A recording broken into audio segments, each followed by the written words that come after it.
صدیق نے اعلان فرما دیا. اب مسجد نبوی کا پہلا خطبہ خلافت کے بعد کا سنو توجہ سے.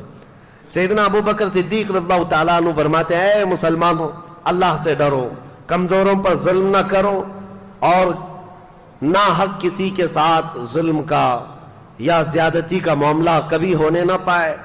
اور یہ خطبے میں آپ نے فرمایا سب کے سب اس بات پر گواہ رہو کہ اگر بال برابر بھی میں رسول اللہ صلی اللہ تعالیٰ علیہ وسلم کے طریقے سے ہٹ کر کے کوئی کام کرتا ہوا نظر آ جاؤں تو تم لوگ اپنی تلواروں سے مجھے سیدھا کر دینا.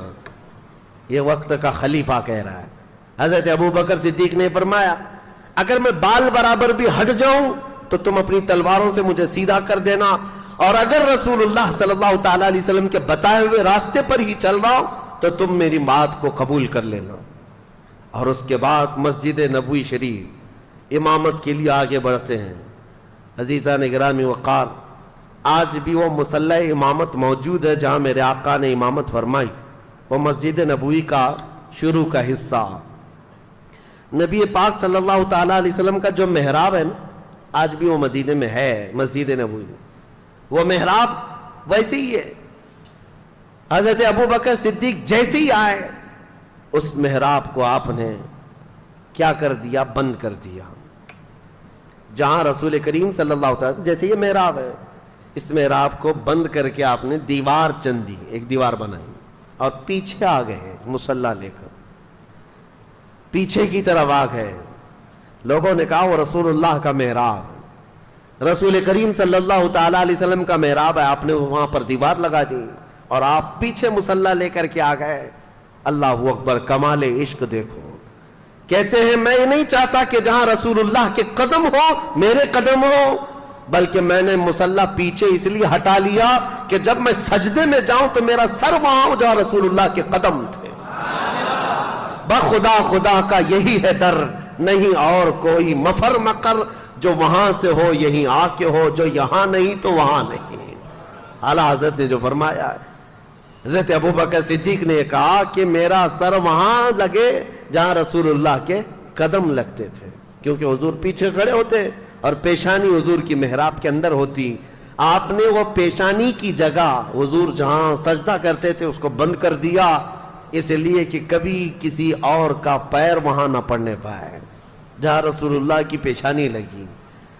یہ خلافت کا دور شروع ہوا تو آپ نے اعلان فرمایا اے لوگوں، صدیق اکبر رضی اللہ تعالیٰ عنہ فرماتے ہیں کہ اے لوگوں دیکھو مدینہ طیبہ میں آج جو حالات پیدا ہو چکے ہیں ان سب کے لیے فوری طور پر کوئی تدبیر اختیار کرنا ضروری ہے. کیا کیا حالات تھے، چیلنجز میں آپ کے سامنے رکھتا ہوں، آپ خود محسوس کر لیں گے کتنا ڈیفیکلٹ تھا ڈیسیزن لینا.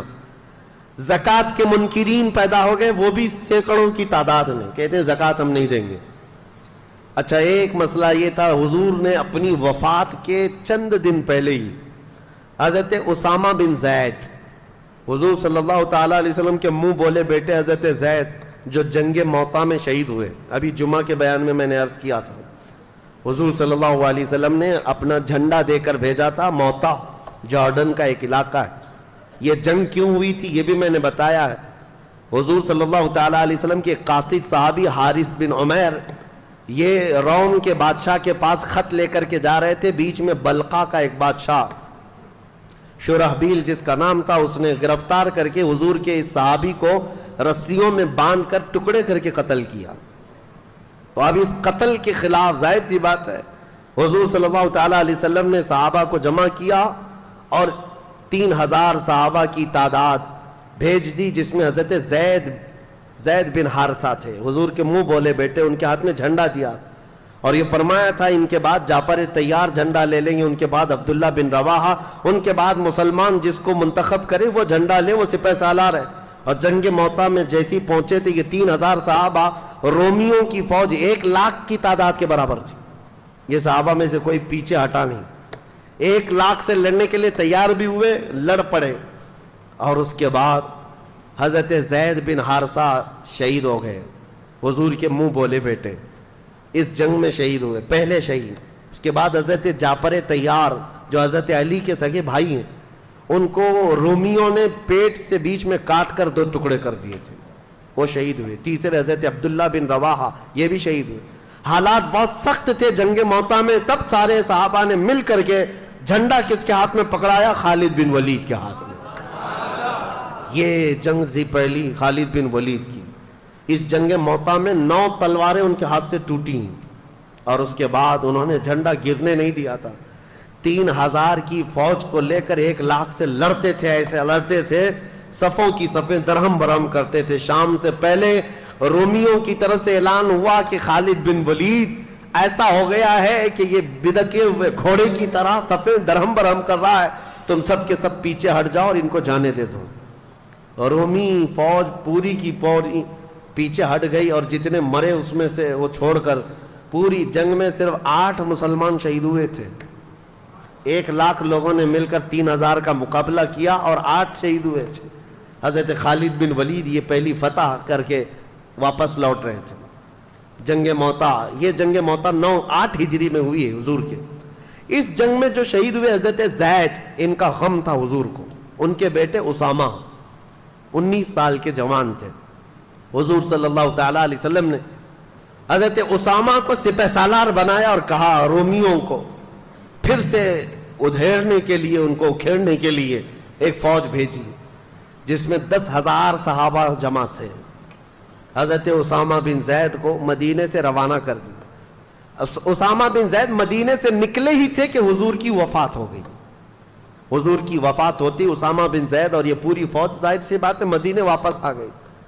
اب مسئلہ یہ تھا کہ حضور کی وفات کے بعد خلافت بھی قائم ہو گئی، حضرت ابوبکر خلیفہ بن گئے۔ اب کیا کرنا ہے؟ اب مسئلے ایسے تھے کہ ایک طرف مسیلمہ کذاب جھوٹا نبی بننے کا اعلان کر چکا ہے، اسود انسی ایک اور شخص ہے جو نبوت کا دعویٰ کیا، طلحہ بن خویلد ایک ایسا شخص ہے وہ بھی نبوت کا دعویٰ کر بیٹھا ہے، 3 بڑے بڑے دجال ظاہر ہوئے ہیں۔ ایک طرف زکوٰۃ نہ دینے کی ایک جماعت پیدا ہو گئی، مرتد ہو گئے، اور ایک طرف اسامہ بن زید کی یہ 10,000 کی فوج جو روم جا رہی تھی لڑنے کے لیے۔ کیا کیا فیصلے لینے ہیں؟ حضرت ابوبکر صدیق اٹھتے ہیں، سیدھے اسامہ بن زید کو کہتے ہیں جو فوج تمہارے ساتھ جانے والی تھی سب کو تیار کرو، اور اس کے بعد اسامہ بن زید کو گھوڑے پر بٹھایا۔ یہ فوج وہیں جائے گی جہاں رسول اللہ نے بھیجا تھا۔ حالات ایسے تھے کہ فوج اتنی بڑی بھیجنے کے جیسے حالات نہیں تھے، یہاں تک کہ لوگ سب آ کر کے کہنے لگے خلیفہ اسلام ابھی حالات ایسے نہیں ہے کہ آج 10,000 کی فوج مدینے سے بھیج دیں گے، حضور کی وفات ہوئی ہے، اچانک مدینے پر کچھ ہو گیا تو کیا کریں گے، اتنی بڑی فوج جا رہی ہے۔ حضرت ابوبکر صدیق نے کہا قسم رب ذوالجلال کی میری جان بھی چلی جائے میں اس فوج کو واپس نہیں کر سکتا جس کو رسول اللہ نے بھیجا ہے۔ اسامہ بن زید کو بٹھا دیا گھوڑے پر اور ان کے گھوڑے کی رسی خود پکڑ کر کے جانے لگی۔ یہ حضرت ابوبکر صدیق ہے، گھوڑے کی رسی خود پکڑ کر کے نکلے۔ اسامہ بن زید کی عمر 19 سال کی ہے، صدیق اکبر کی عمر 60 سال کی ہے۔ 60 سال کا خلیفہ رسول گھوڑے کی رسی پکڑ کر چل رہا ہو، اسامہ بن زید گھوڑے سے اچھل کر نیچے آ گئے۔ کہا اے خلیفہ اسلام، اے جانشین رسول، آپ چلیں اور میں بیٹھوں؟ گوارا نہیں۔ حضرت ابوبکر صدیق نے کہا بیٹھ جاؤ اسامہ، اس گھوڑے کی پشت پر دنیا کی دولت نے نہیں میرے رسول نے تجھے بٹھایا ہے، تجھے کوئی نہیں اتار سکتا، بیٹھ جاؤ۔ پھر کہا آپ رسی پکڑ کر کیوں چل رہے ہیں؟ کہا خلافت کی ذمہ داریاں ایسی آ گئیں کہ مدینے کی سیکیورٹی بھی ہے، ان دجالوں سے مقابلہ بھی ہے، منکرین زکوٰۃ سے بھی لڑنا ہے۔ خواہش تو میری یہ تھی کہ تمہاری فوج میں بھی شریک ہو جاتا، میں بھی چلا جاتا، رسول اللہ نے بھیجا ہے، لیکن خلافت کی ذمہ داریوں کی وجہ سے میں تمہارے ساتھ جنگ پر جا نہیں سکتا، میں کم از کم تمہاری رسی پکڑ کر مدینے سے باہر تک تو جا سکتا ہوں تاکہ کل قیامت کے دن ان مجاہدین کا نام پکارا جائے تو گھوڑے کی رسی پکڑنے والوں میں میرا بھی نام آ جائے۔ عزیزان گرامی، نیکی چھوٹی ہو کہ بڑی ہو، ابوبکر صدیق چھوڑتے نہیں تھے۔ صحابہ میں یہ بات تھی کہ حضرت ایک بار حضور صلی اللہ تعالی علیہ وسلم مجلس میں کہہ رہے تھے، صبح صبح ہی فجر کی نماز کے بعد ٹائم کتنا ہوا ہوگا؟ حضور نے اعلان کیا کوئی ہے جس میں آج کسی بیمار کی عیادت کر کے آیا ہو؟ صحابہ کی جماعت، حضرت ابوبکر کھڑے ہوئے، کہا میں عیادت کر کے آیا ہوں۔ تھوڑی دیر کے بعد حضور صلی اللہ تعالیٰ علیہ وسلم نے پھر دوسرا سوال فرمایا کوئی ہے جو آج ایک غلام آزاد کر کے آیا ہو؟ حضرت ابوبکر کھڑے ہو گئے۔ پھر حضور صلی اللہ تعالیٰ علیہ وسلم نے اعلان فرمایا کوئی ہے جو آج کسی غریب کو کھانا کھلا کر کے آیا ہو؟ پھر حضرت ابوبکر کھڑے ہوئے، کہا میں کر کے آیا ہوں۔ جتنی مرتبہ حضور جس نیکی کے بارے میں پوچھتے ہیں وہ مسجد میں خود ہی کھڑے ہوتے ہیں کہ یا رسول اللہ میں کر کے آیا، اور یہ کب؟ فجر کی نماز میں۔ بعد میں رسول کریم صلی اللہ تعالیٰ علیہ وسلم نے یہ اعلان فرمایا اس مجلس میں کہ گروہ صحابہ سنو، جنت کے 8 دروازے ہیں، مسلمان الگ الگ دروازوں سے جنت میں جا رہے ہوں گے، لیکن جنت کا ہر دروازہ ابوبکر کو اپنی طرف پکار رہا ہوگا، ہر دروازہ اپنی طرف پکار رہا ہوگا کہ تم اس میں سے آ جاؤ، تم اس میں سے آ جاؤ۔ ابوبکر صدیق کی نیکیاں، وہ چھوٹی نیکی بھی چھوڑتے نہیں تھے۔ اسامہ بن زید کو روانہ کیا۔ اب ذہن حاضر رکھو، آپ سچویشن کیسی ہے، میں خود پڑھ کر کے حیران ہوں۔ اس کے بعد حضرت خالد بن ولید کو بلایا، حضرت شرحبیل حسنہ ایک اور صحابی ہیں، ان کو بلایا، اور تقریباً اس میں بھی 2000 یا 3000 صحابہ کو جمع کیا اور کہا جاؤ اس مسیلمہ کذاب کا مقابلہ کرنا ہے جو جھوٹا نبی بنا ہوا ہے۔ یہ گئے جھوٹے نبی کے مقابلے کے لیے، جب گئے تھے لوگ، اس وقت حضرت خالد بن ولید اپنی ایک چھوٹی سی جماعت لے کر کے الگ اسود انسی اور طلحہ بن خویلد جو 2 اور جھوٹے نبی تھے، کہا میں ان کا کام پہلے کر کے آتا ہوں۔ حضرت خالد بن ولید گئے، ان کے مقابل میں کون کھڑا ہوتا؟ اسود انسی کو، طلحہ بن خویلد کے جتنے ہواری مواری تھے سب کو مار ڈالا، اور وہ ڈر کے مارے جھوٹا نبی ملک شام بھاگ گیا، اور روایت میں ہے کہ بعد میں مسلمان بھی ہو گیا، چھوڑ دیا۔ اسود انسی جو تھا اس کو اس کے قریبی لوگوں نے مار ڈالا۔ حضرت خالد بن ولید کی ہیبت ایسی تاری ہوئی، یہ 2 جھوٹوں کو مار کر کے حضرت خالد بن ولید پھر آئے شرحبیل حسنہ کے ساتھ۔ یہ 3000 صحابہ کی جماعت تھی، لیکن جیسے ہی گئے یہ مسیلمہ کذاب 30,000 لوگوں کو جمع کر چکا تھا۔ مجھے حیرت ہوتی ہے، رسول اللہ کے زمانے سے یہ زمانہ بہت ملا ہوا ہے، اتنے قریب کے زمانے میں جب 30,000 جھوٹے نبی کو ماننے والے پیدا ہو گئے تھے، تو آج قادیانیوں کی جماعت میں کیوں نہیں جا سکتے؟ ہوتے ہیں۔ یا ہمارے دور کا جو دجال 100 سال پہلے جو گزرا، غلام احمد قادیانی، اس نے بھی نبوت کا دعویٰ کیا۔ یہ احمدی جماعت نام سے پوری دنیا میں پھیلی ہوئی ہے، قادیانیوں کی جماعت ہے۔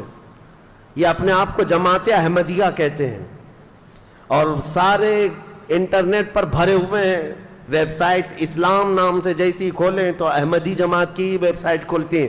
یاد رکھنا نوجوانوں، غلطی سے ان کے زہر میں نہ چلے جانا، ساری باتیں وہی کرتے ہیں لیکن بعد میں چل کر کے اپنے جھوٹے نبی کا عقیدہ دھیرے دھیرے ڈالتے ہیں، اور یہ کہتے نہیں غلام احمد قادیانی کو نبی مان لو تو محمد صلی اللہ علیہ وسلم کے خاتم النبیین ہونے میں کوئی فرق نہیں آتا۔